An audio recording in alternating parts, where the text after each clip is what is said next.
Hello students, welcome back to our channel. This dictation is specially prepared for steno aspirants and candidates appearing for the senior scale stenographer examination. The speed of this passage is 100 words per minute. Get your notebooks ready, sit comfortably, maintain proper posture and focus on accuracy along with speed. We will begin in 5 seconds.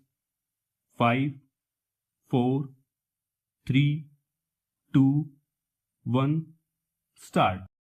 In the court of the Chief Judicial Magistrate, the prosecution evidence in a criminal trial was taken up for final consideration after completion of examination and cross-examination of all listed witnesses. Full stop.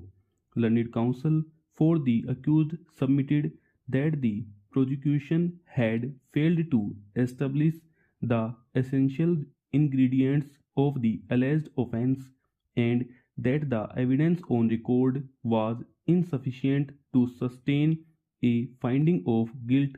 Full stop.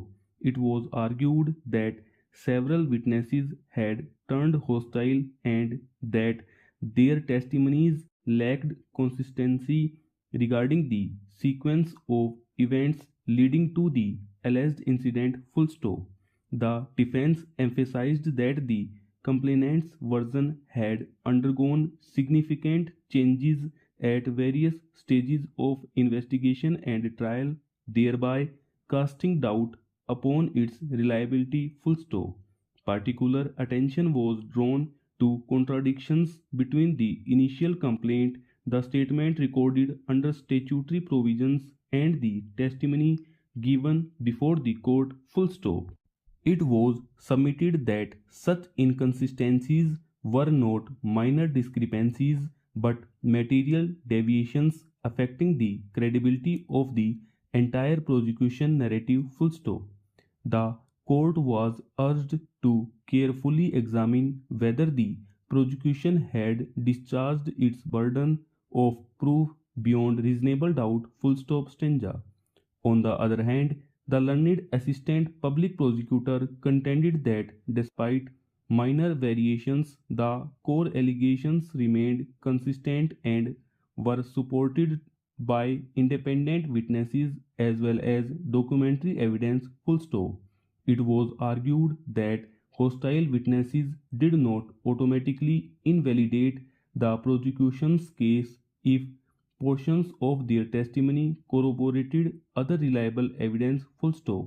The prosecutor further submitted that the medical report and forensic examination provided objective confirmation of injuries sustained by the victim and reinforced the credibility of the prosecution's version regarding the manner in which the offense was committed. Full stop. During the course of final arguments, the court examined the admissibility of certain documentary exhibits, including seizure memos, site plans, and expert reports. Full stop. The defense challenged the authenticity of these documents on the ground that they were prepared without proper attestation and lacked signatures of independent witnesses. Full stop. It was further contended that the chain of custody relating to material objects had not been properly maintained. Full stop. The prosecution responded that all documents had been prepared in accordance with established procedures and that minor clerical omissions did not diminish their evidentiary value. Full stop. The court also considered the testimony of the investigating officer whose cross-examination revealed certain lapses in recording statements and collecting corroborative material. Full stop. The defense argued that these omissions demonstrated a biased and incomplete investigation designed to secure a predetermined conclusion. Full stop. Stanza. Conversely, the prosecution submitted that investigative imperfections were inevitable in practical circumstances and should not overshadow substantive evidence establishing guilt, full stop. The court observed that while defects in investigation required careful scrutiny, they did not automatically entitle the accused to acquittal unless prejudice was clearly demonstrated, full stop.